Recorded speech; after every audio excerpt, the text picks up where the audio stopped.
delighted to welcome me old mucker, Scott Kennedy, to the show. Scott, Bleed From Within's new record. We were talking just before we came on air, and you were talking about the difference in streams, in eyeballs on the band because of the new record, Fracture. Now, I think you've been unquestionably the most underrated band in the UK and one of the most underrated metal bands on earth for the better part of the last decade. What is it about Fracture that's connecting with people, or is it a case of all of that graft finally coming to fruition? I don't know. Like, see, to be honest, man, like, and I think I speak for everyone in the band when I say this, that was the first album, like, genuinely, like, I know a lot of bands say this is the one stuff, but that was the first album where when we were recording the album, we were all kind of sitting like, I think we've finally done something really special here. Like, we spent so much time on all the songs. We made sure that even the verses were as catchy as a chorus. We spent so much time going through everything, and we got to the end of the recording process, and every one of us were genuinely just like, we have seriously done something here, man. Like, I mean, I still listen to the album. Like, I'm almost embarrassed to admit it, but like, still, like, if I wasn't in Bleed From Within, I think that was. It's really hard to say when you're inside the bubble, but I feel like if I wasn't in the band, it would be the sort of metal that I want to hear, man. And I'm almost embarrassed to say that, but I don't. Well, I could kind of cover this for you. Like, having travelled in your van with your band on more than one occasion, like, something that always stands out to me about Bleed From Within, other than your complete closeness as a group of humans, is how passionate you are about not just your own music, but music full stop. Like, a van trip with Bleed From Within is like verbal warfare about every band going, like, in the positives, like people raving about music every 5 seconds. It's for that reason that I think that you have this real, I think that anybody who listens to what I like to call red-blooded metal, which is loads of groove, like, exactly that, right? Loads of groove, like, no holding back on the heaviness. Do you think that Bleed From Within's music is a real melting pot of the bands that you're into, and what would that say about the bands that you're into in Bleed From Within? 100%. Like, I've always said this. I don't know if the rest of my band would agree with this, but like, so Pantera for me, they're like the pinnacle of what metal is. If someone says to me, I've never listened to metal, what should I listen to? I would give them like Vulgar Display of Power and say, that's what you need to listen to. I feel like this will probably lead into what we're going to talk about. I feel like Lamb of God are almost the next generation of that style of metal. Like, they've got that southern kind of groove.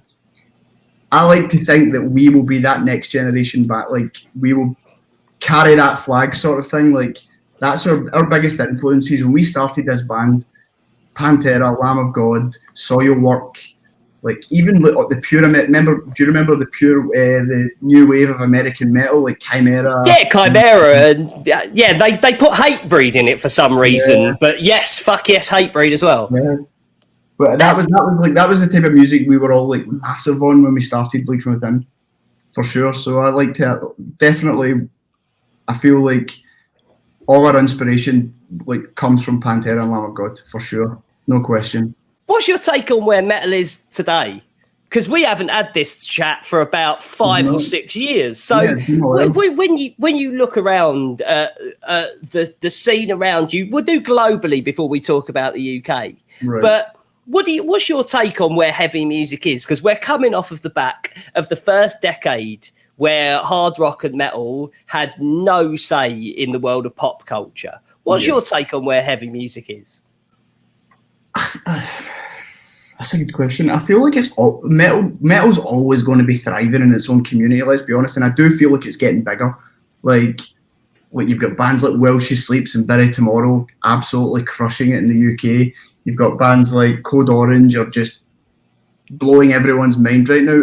I think it's only getting better. Like, I think it was something like metal Well, this has like been the first year where you've seen metal in the official charts, is it not?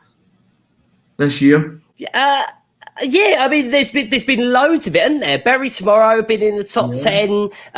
Creeper had a top 5 record back there. There was a bunch of things. Like I think even there's some classic rock band in the UK called, hilariously, everyone outside of the UK, they're called Massive Wagons, which says a lot about our sense of humour as well, bizarrely. A lot going on. What about creatively, though? Forget about the size of it. Creatively, when you look around, when you play festivals, when you do those kind of things, what do you think about where metal is creatively in 2020? Another good question. You're killing me with these.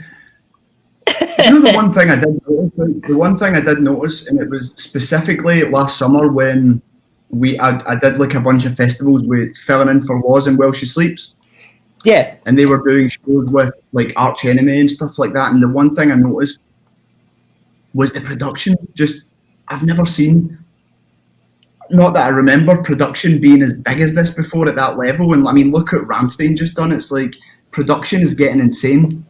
So it's like there's obviously no shortage of money or fans or whatever involved in whatever's going on there. Like, it's thriving, man. Yeah. I think, and it's only going to get better. Like there's so many different strands of great heavy music coming out in 2020, but you play Bleed From Within play a type of metal that I think is quite timeless. Would you agree with that? Like, it doesn't, like Pantera, the band that you cited, like front and center, like lead with the trend is fucking dead, because it doesn't matter what's going on in trends around heavy music. If you've got a sound that is as timeless and undeniable as that, then fuck your trends. Is that something that lives in the DNA of Bleed From Within? It is 100%. And do you know what? I got quite disheartened for a while because we obviously you'll know about this. Like 2013, we toured with Megadeth. Yes, and we had such a difficult time on that tour, man. Like, maybe, like, which I don't get because everyone in my band has got hair down to like their waist. Apart from me. Did you take it personally? Yes, I was like, come on, man. I thought metal was a community where we didn't judge folk. Come on, what's going on here? Yeah. Doesn't matter. Like, so yeah, I got a bit disheartened for a while, but I would agree that like the one thing, like I've never like been involved in anything. How am I trying to say this? Like, metal is the one thing, or just metal, rock, anything that's the most open-minded like genre of music I've ever been around. Other than that Megadeth tour, that was horrible. I can see the Vietnam flashbacks in your eyes there, man. So, like, I guess what I wanted to talk to you about is your evolution as a vocalist. Because I know you well enough to know that you wouldn't put yourself front and center on something like this.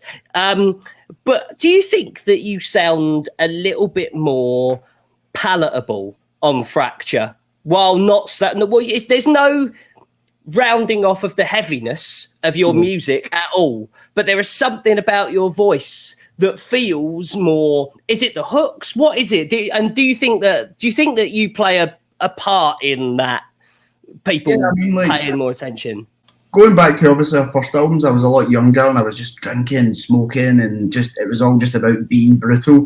The older I've got, I'm really paying attention to like my pronunciation, and it's like the most important thing for me is not the sound of my voice, it's being able to hear the words that I'm saying, because obviously screaming, it's not the clearest thing to make out, and for me, it's the most important thing is my pronunciation. People need to be able to hear the lyrics. I love lyrics. I love being able to hear the lyrics. So that's something that I really focused on a lot in the new album. And then obviously there's more vocal melodies and stuff in the choruses, which we never really done before, apart from on Era. We'd kind of dabbled in it, but with Fracture, we took it to the next level with that. And I think maybe that's where you're getting that from. And what were you? And if you had, with that added clarity to your words, what were the lyrical themes of this record? Like, as a blanket feeling, angry record, hopeful record? How would you describe Fracture's lyrical standpoint? Definitely positive. It's sort of like a stamp in time of where we are right now, and things are good right now. Like, we're so happy right now, and things have been getting good since we done Era.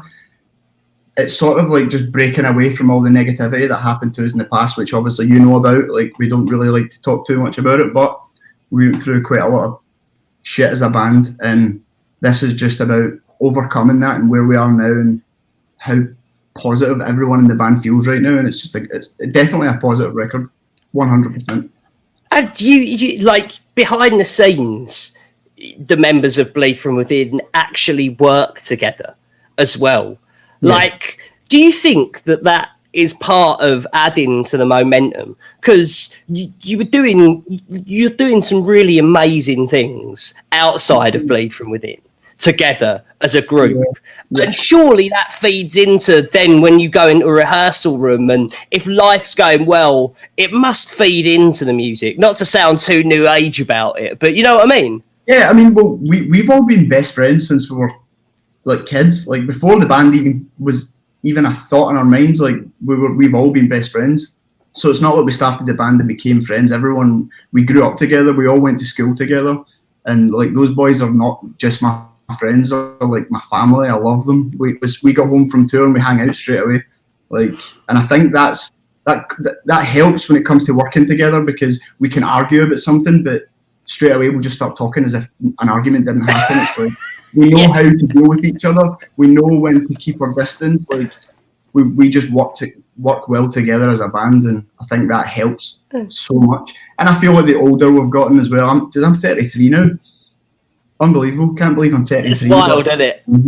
I've made it to 33. And I feel like just the older we've gotten as well, we've got a better understanding of how to deal with certain situations when it comes to writing music, and know when to give each other space, like I said before. And it's just the band is at such a good point right now, and it's great. It's been the most excited I've been about our band since we started.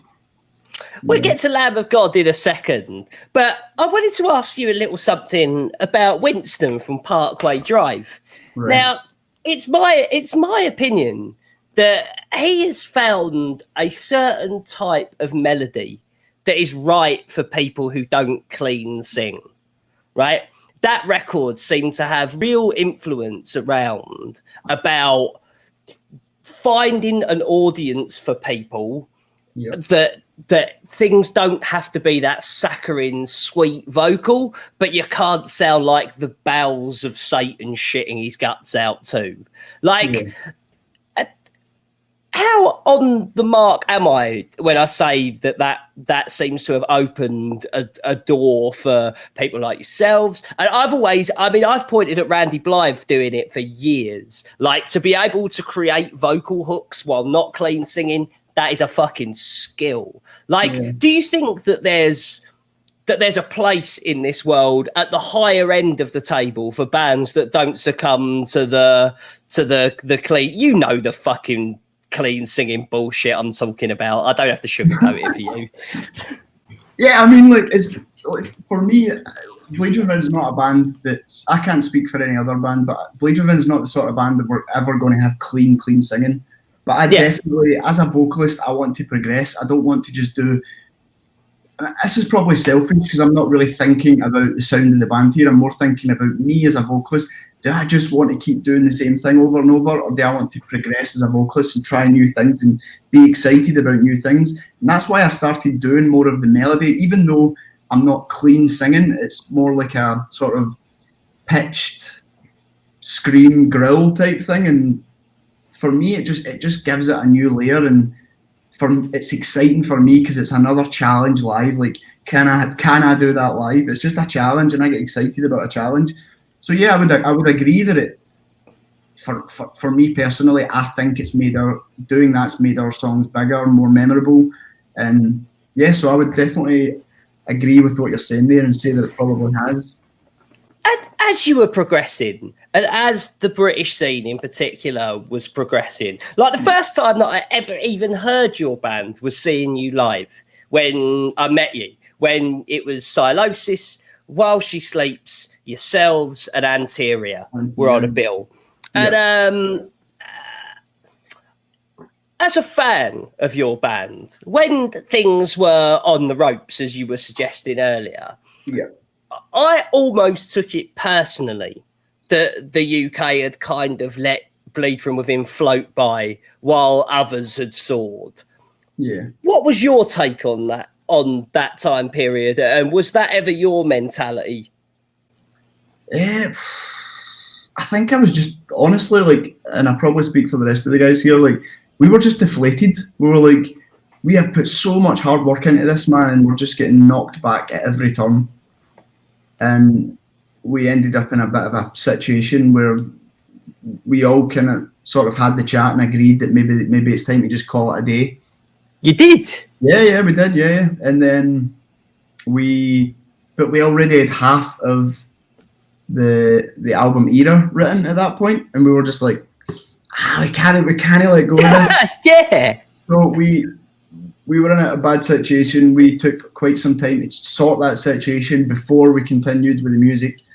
Once that was in a place that it was manageable, we just thought, you know what, fuck it, we've got nothing to lose. Let's just finish this record, put it out, see what happens. We did. The first single we put out, I believe, was Alive, and the response was so good, like way bigger than anything I've seen to do with our band ever in the past. And it was just, we were just like, fuck this, man, why would we ever let go of this? This is the best feeling ever. And then we did 3 headline shows in the UK, which was our first show, our actual first shows in like 4 years, and we were shitting bricks. We were backstage. The first one was in London. We were all backstage. The first night was in London. Did you just say? Yeah. Love it. Shows, and all the shows sold out like way in advance. And I remember before we went on stage that night in London, and I had done some of those clean pitch vocals that you were talking about. So that was the challenge. That was the first challenge. Shit, man, what if I can't do this? Then there's the what if I don't remember how to play a show because we've not done it in 4 years. We went on stage and it was the craziest show because we'd released the single Crown of Misery by that point, and that's got like quite a clean singing chorus. It was the first time I'd ever been able to just hold the mic up and I could hear the crowd singing that chorus, and we all got off stage and we just got so smashed to the point. And then we were suffering for the show the next day, which is our second show in 4 years, and we were all like, mate, well, it is fucking brilliant to have you treading the boards again. And I mean, I can't even imagine that conversation, especially once you've started writing music. I don't think you've got it in you to tap out halfway through. Something that's exciting for me here, right, is here you are an entirely new band, right? Yeah. I go, have you heard Bleed From Within? Chances are they're going to go, who are Bleed From Within? And I go, here's 4 albums of this. Yeah. What's your take back home of what it's like to fight against a world where everyone just wants to be the first to scream about a new band like it's the best band ever, rather than point at a band like Bleed From Within? I try not to take things like that personally because, do you know what, we're doing our thing. We all understand now that we're a slow burner. It's taken us a while to get here. We still consider ourselves, even though we've been a band for 15 years, we consider ourselves a new band, really, because especially since we released Era and Fracture, because that's the first time we're actually starting to see shows selling out, people really caring about the band, like constantly getting tagged in photos with people with tattoos and all that, and I'm like, what? So we can definitely consider ourselves a new band in a way, even though we're not. And going back to what I was saying before, we're a slow burner. That's fine because we'll always be here. Like, I would rather that. I would rather the slow climb to success, if you will, than just going up and then down. I would rather, because we're not going anywhere, so it doesn't matter how long it takes. And it's it's been fucking cool watching that happen to Bury Tomorrow as well. Yeah, do you know what I mean? Bury Tomorrow have just plugged away and plugged away and plugged away, and now top 10 band in the UK is fucking beautiful. Now, you talk about live shows, and we, anywhere on earth, no matter where you are, you can stop listening to my bullshit and take it in for yourself. You played a 30-minute set that is going to be supporting Lamb of God, that is a full production. Now, you're involved in production things yourself. That's 9 to 5. Yeah. What kind of video? Media. How would you describe it? It's like motion graphics. So we basically create video from we animate graphics to create a video. Like we've done loads of work for loads of big bands that I'm not going to name drop. Yeah, of course. On the internet, but it's been good. And we obviously do all the Bleed From Within content that's constantly going off the Instagram. Some of our music videos we've done ourselves. Like try and do everything in house because we know it's going to get done right. Does that mean that when you put together Bleed From Within production, like you've got some serious know-how in how to deliver something like supporting Lamb of God and having this global platform? What can people expect from your set supporting Lamb of God? So we are going to have the biggest production we've ever had live. Like I'm not going to give too much away other than we've got like big screens and stuff. And obviously we were talking about what we do for a job. Like we created all the visuals on the screens ourselves, and it's all time coded to the music. So there's things going off, and it's going to be so good, man. I'm so excited for it. I'm fucking buzzing already. I'm also buzzing that we're supporting Lamb of God. Like my favorite band since I was in high school, man. Like there's one thing that I can say with utter confidence is that Bleed From Within would not be a band if it wasn't for Lamb of God. That is a fact. And I'm saying this for nothing. There will not be a Lamb of God fan alive that will not understand Bleed From Within. So exciting, potentially playing with every Lamb of God fan on the planet. I know, mate. I know, anywhere. So, no matter where you are on earth, in the description below, get your tickets. Lamb of God playing their new self-titled record in full with Bleed From Within supporting. The week after, they're doing Ashes of the Wake in full with Whitechapel. Get your tickets in the link below. Scott, thanks so much for your time today, man. And I cannot be more fucking happy to see great things happening to your band, man. Thoroughly deserved. You've always championed us from the start, man, and I love you for that. I love you anyway, but I love you even more. Don't forget to like and share this video and join me on Twitch every Tuesday, Friday and Saturday for guest hangouts, new music votes, tier lists, band-specific competitions, weekly merch roundups and much, much more. That's twitch.tv/Mosh Talks. Find the link in the description below. Don't forget to subscribe to this channel and I'll see you on KNOTFEST.com for all of the latest news, features and much more from the worlds of rock, metal and beyond.